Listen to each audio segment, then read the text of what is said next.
नमस्कार विद्यार्थी मित्रांनो, स्वागत आहे आपलं पुन्हा एकदा एमपीसी लायब्ररी या आपल्या युट्यूब चॅनलमध्ये. विद्यार्थी मित्रांनो, आज आहे 24 मार्च 2026. सुरू करूयात आजच्या चालू घडामोडी.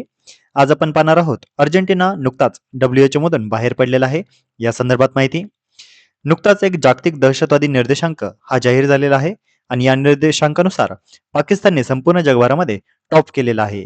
या निर्देशांकाबद्दल आपण सविस्तरपणे माहिती पाहणार आहोत. तसेच नटराजन चंद्रशेखरन यांना नुकताच नाईटहुड सन्मानाने सन्मानित करण्यात आलेला आहे. त्यांना हा सन्मान का देण्यात आला आणि नेमका नाईटहुड सन्मान नेमका काय आहे या संदर्भात देखील आपण आज सविस्तरपणे माहिती पाहणार आहोत.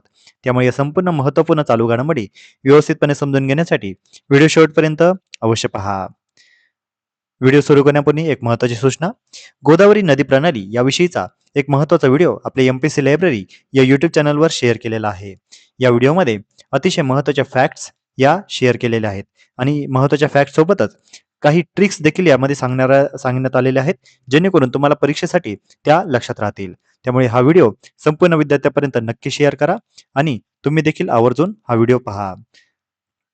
सर्वप्रथम कालचा एक प्रश्न. 68वी महाराष्ट्र केसरी कुस्ती स्पर्धा ही कुठे झाली? तर या प्रश्नाचे योग्य उत्तर आहे पर्याय क्रमांक 4. पुण्यामधील वाघोली या ठिकाणी 68वी महाराष्ट्र केसरी स्पर्धा ही पार पडली आहे. आता आपण आजच्या दिनविशेषकडे वळूया. आज आहे 24 मार्च. 24 मार्च हा दिवस संपूर्ण जगभरामध्ये जागतिक क्षयरोग दिन म्हणजेच वर्ल्ड टीबी डे म्हणून साजरा केला जातो. जगातील हा दुसरा जीवघेणा आजार आहे. पहिला जीवघेणा आजार म्हणजे एड्स हा आहे. क्षयरोग ज्याला टीबी असं म्हटलं जातं, हा जीवाणूजन्य आजार आहे. म्हणजेच मायकोबॅक्टेरियम ट्युबरक्युली या जीवाणूमुळे हा आजार होतो. राष्ट्रीय क्षयरोग निर्मूलन नियंत्रण कार्यक्रम हा 1962 पासून सुरू करण्यात आलेला होता. इसवी सन 1882 साली डॉक्टर रॉबर्ट कॉक यांनी क्षयरोगाच्या जीवाणूंचा शोध लावलेला होता. 2026 म्हणजे यावर्षीची थीम आहे yes we can end TB. 24 मार्च 1977 स्वातंत्र्यानंतर पहिलेच बिगर काँग्रेसचे सरकार येऊन मोरारजी देसाई हे आजच्या दिवशी पंतप्रधान झालेले होते. 24 मार्च 1930 फिंगरप्रिंटचे जनक हेनरी फॉल्स यांच्या आजच्या दिवशी निधन झालेले होते. तर विद्यार्थी मित्रांनो, हे होते आजचे महत्त्वाचे दिनविशेष. आता आपण आजच्या चालू घडामोडींना सविस्तरपणे जाणून घ्यायला सुरुवात करूया. पहिला प्रश्न. जनगणना 2027 ही भारतातील कितवी जनगणना असेल? तर या प्रश्नाचे योग्य उत्तर आहे पर्याय क्रमांक 3, 16वी. विद्यार्थी मित्रांनो, आपल्याला माहितीच आहे की नुकतीच आता जनगणना 2027 ही पार पडणार आहे आणि देशातील ही पहिलीच डिजिटल जनगणना असणार आहे. ही देशातील 16वी आणि स्वातंत्र्यानंतरची 8वी जनगणना असणार आहे. ही 2 टप्प्यामध्ये होणार आहे. भारताची जनगणना 2 टप्प्यामध्ये कशी होणार आहे? तर सगळ्यात अगोदर घरांची यादी आणि गृहगणना होईल. ही गृहगणना एप्रिल ते सप्टेंबर 2026 या कालावधीमध्ये होईल. तर लोकसंख्या गणना ही फेब्रुवारी 2027 मध्ये पार पडेल. जनगणना 2027 चे ब्रँड अँबॅसेडर आहेत सुदर्शन पटनायक. सुदर्शन पटनायक हे वाळू शिल्पकार आहेत आणि हे 2027 च्या जनगणनेचे ब्रँड ब्रँड अँबॅसेडर असणार आहेत. ही महत्वाची माहिती जनगणनेबद्दल माहिती पाहूया. शेवटची जनगणना ही 2011 झालेली होती. कोविड-19 महामारीमुळे 2021 ची जनगणना ही स्थगित झालेली होती. 2011 मध्ये भारताची लोकसंख्या होती 121,08,62,237. जनगणना विषयी काही महत्वाचे फॅक्ट्स म्हणजे जनगणना कायदा 1948 च्या तरतुदीनुसार ही केली जाते आणि सरदार पटेल यांनी हे जनगणना कायदा मांडलेला होता. कलम 426 जनगणनेचा कलम 426 नुसार ही जनगणना केली जाते. जनगणना हा केंद्र सूचीतील विषय आहे. भारतीय शहराची पहिली संपूर्ण जनगणना 1830 मध्ये ढाका येथे हेनरी वॉल्टर यांनी केलेली होती. हेनरी वॉल्टर यांना भारतीय जनगणनेचे जनक असे म्हटले जाते. पहिली समकालीन जनगणना 17 फेब्रुवारी 1881 रोजी ब्रिटिश राजवटीमध्ये W.C. प्लोडेन ज्यांना भारताचे जनगणना आयुक्त हे जे होते यांनी केलेली होती. 1881 पासून दर 10 वर्षांनी ही जनगणना होते. जागतिक लोकसंख्या दिन 11 जुलै या दिवशी साजरा केला जातो. तर ह्या काही महत्वाच्या जनगणनेच्या फॅक्ट्स आहेत आणि ह्या वर्षी आपल्याला जनगणना होणार आहे, त्यामुळे या संदर्भातच्या फॅक्ट्स आपल्याला माहिती असणं आवश्यक आहे.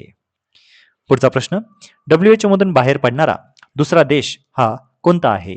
तर या प्रश्नाचे योग्य उत्तर आहे पर्याय क्रमांक 2, अर्जेंटिना. अर्जेंटिनाने आता नुकतेच WHO मधून बाहेर पडलेले आहे. बाहेर पडणारा पहिला देश होता अमेरिका आणि दुसरा देश ठरलेला आहे अर्जेंटिना. 17 मार्च रोजी UN सरचिटणीस अँटोनियो गुटेरेस यांनी पत्र पाठवलेले होते. अर्जेंटिना 1948 पासून WHO सदस्य होता. म्हणजेच थोडक्यात स्थापनेपासूनच अर्जेंटिना हा WHO चा सदस्य होता. USA नंतर WHO सोडणारा दुसरा देश हा ठरलेला आहे. WHO बद्दल थोडक्यात माहिती पाहूया. WHO ची स्थापना म्हणजेच वर्ल्ड हेल्थ ऑर्गनायझेशनची स्थापना 7 एप्रिल 1948 या दिवशी झाली.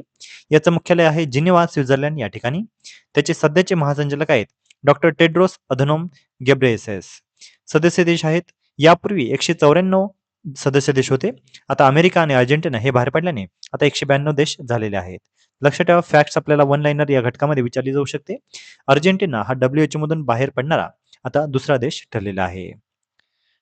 जागतिक आरोग्य दिवस हा 7 एप्रिल या दिवशी साजरा केला जातो.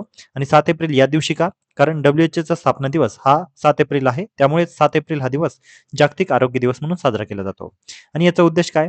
तर जागतिक आरोग्य सुधारणे, रोग नियंत्रण, महामारी प्रतिबंध, वैद्यकीय मदत आणि SDG 3 म्हणजेच आरोग्य आणि कल्याण यांना साध्य करणे हा यामागचा उद्देश आहे. वळूया पुढच्या प्रश्नाकडे. ज्ञानरथ उपक्रम कोणत्या जिल्ह्यामध्ये सुरू झालेला आहे? तर या प्रश्नाचे योग्य उत्तर आहे पर्याय क्रमांक 1 नागपूर. ज्ञानरथ हा गावागावामध्ये पोहोचवणारी आता भविष्याची शाळाच असणार आहे. 21व्या शतकामध्ये डेटा आणि AI हीच जगाची ताकद बनलेली आहे. हीच ताकद ग्रामीण भागातील विद्यार्थ्यांपर्यंत पोहोचवण्यासाठी नागपूर जिल्हा परिषदेकडून AI लॅब ऑन व्हील्स म्हणजेच ज्ञानरथ हा अभिनव उपक्रम सुरू करण्यात आलेला आहे. राज्यासाठी हा पहिलाच पथदर्शक प्रकल्प आहे. मुख्यमंत्री देवेंद्र फडणवीस यांच्या हस्ते या ज्ञानरथाचे लोकार्पण झाले. महाराष्ट्राच्या शिक्षण क्षेत्राला डिजिटल रिपोर्ट देणारा हा महत्त्वाचा उपक्रम ठरणार आहे. दुर्गम भागातील विद्यार्थ्यांसाठी याद्वारे संधी मिळणार आहे. नागपूर जिल्ह्यातील 1512 शाळांपैकी बहुतेक शाळा या दुर्गम आहेत आणि यांना लॅब ऑन व्हील्स या लॅबमार्फत आता महत्त्वाच्या गोष्टी आता कळणार आहेत. ज्ञानरथची महत्त्वाची वैशिष्ट्य काय आहेत? तर 6 हायस्पीड वर्क स्टेशन्स यामध्ये असणार आहेत. Interactive smart panel board, 3D printer, VR sets, तसेच कोडिंग, रोबोटिक्स आणि AIचा प्रत्यक्ष सराव यामध्ये करण्यात येणार आहे. तंत्रज्ञानाचे लोकशाहीकरण म्हणजेच हा ज्ञानरथ केवळ बस नसून फ्युचरिस्टिक शिक्षणाचे फिरते दालन असणार आहे. आता ग्रामीण भागातील मुलेही कोडिंग, प्रोग्रॅमिंग आणि AI शिकून जागतिक स्पर्धेमध्ये आत्मविश्वासाने उतरणार आहेत. पुढचा प्रश्न. नुकतेच मार्च 2026 मध्ये नाईटहुड सन्मान कोणाला देण्यात आला? तर या प्रश्नाचे योग्य उत्तर आहे पर्याय क्रमांक 2 नटराजन चंद्रशेखरन. नटराजन चंद्रशेखरन यांना नुकतेच नाईटहुड या सन्मानाने सन्मानित करण्यात आले. भारत आणि ब्रिटन व्यावसायिक संबंध अधिक मजबूत करण्यामध्ये त्यांचे मोलाचे योगदान दिल्याबद्दल नटराजन चंद्रशेखरन यांना ब्रिटन सरकारकडून प्रतिष्ठेचा नाईटहुड सन्मान प्रदान करण्यात आलेला आहे. हा नेमका सन्मान काय आहे? तर Knight Commander of the Order of the British Empire असं याचं नाव आहे. हा ब्रिटनमधील अत्यंत मानाचा पुरस्कार मानला जातो. चार्ल्स तिसरे यांच्या वतीने हा पुरस्कार प्रदान करण्यात येतो. भारत आणि ब्रिटन या व्यावसायिक संबंध दृढ करण्यामध्ये चंद्रशेखरन यांची मोठी भूमिका राहिलेली होती. तसेच टाटा समूहाचा वाहन, पोलाद, तंत्रज्ञान व ग्राहक क्षेत्रामध्ये ब्रिटनमध्ये देखील विस्तार करण्यात आलेला आहे. दीर्घकालीन गुंतवणूक व रोजगार निर्मितीत यांचं योगदान राहिलेलं आहे आणि याच कारणाने चंद्रशेखरन यांना नाईटहुड सन्मानाने सन्मानित करण्यात येत आहे. पुढचा प्रश्न.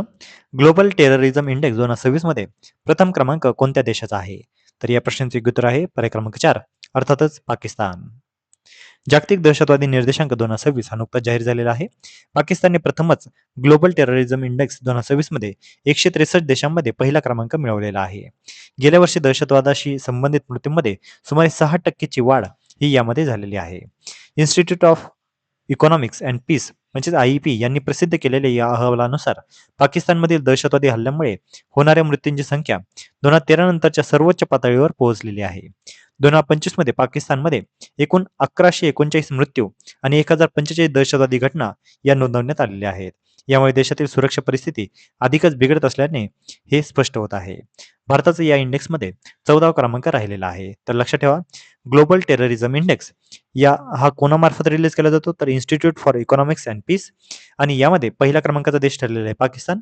तर भारत हा 14व्या क्रमांकावर आहे. बाकीचे जे काही महत्त्वाचे देश आहेत हे पहिले 10 क्रमांकाचे देश जे कोणतेही देश आहेत ते बाजूच्या चित्रामध्ये तुम्हाला दिसतच आहेत. तर विद्यार्थी मित्रांनो, या होत्या चालू घडामोडी. आजच्या महत्त्वपूर्ण चालू घडामोडी आधारित मी आता एक प्रश्न विचारणार आहे, ज्याचं उत्तर तुम्ही सर्वांनी आता कमेंटमध्ये द्यायचं आहे. प्रश्न आहे, जनगणना 2027 चे ब्रँड अँबॅसिडर कोण आहेत? तर यासाठीचे पर्याय आहेत पर्याय क्रमांक 1 अमिताभ बच्चन, पर्याय क्रमांक 2 नटराजन चंद्रशेखरन, पर्याय क्रमांक 3 सुदर्शन पटनायक आणि पर्याय क्रमांक 4 PV सिंधू. तर विद्यार्थी मित्रांनो, तुम्ही सर्वांनी आता या प्रश्नाचे योग्य उत्तर कमेंटमध्ये द्यायचं आहे. जे कोणीही विद्यार्थी या प्रश्नाचे योग्य उत्तर कमेंटमध्ये देतील त्याच्या कमेंटला नक्कीच लाईक देखील देण्यात येईल. तर विद्यार्थी मित्रांनो, या होत्या आजच्या चालू घडामोडी. तर अशाच अधिकाधिक इन्फॉर्मेटिव्ह कंटेंटसाठी आपल्या MPSC लायब्ररी या YouTube चॅनलला सबस्क्राईब करायला अजिबात विसरू नका. धन्यवाद.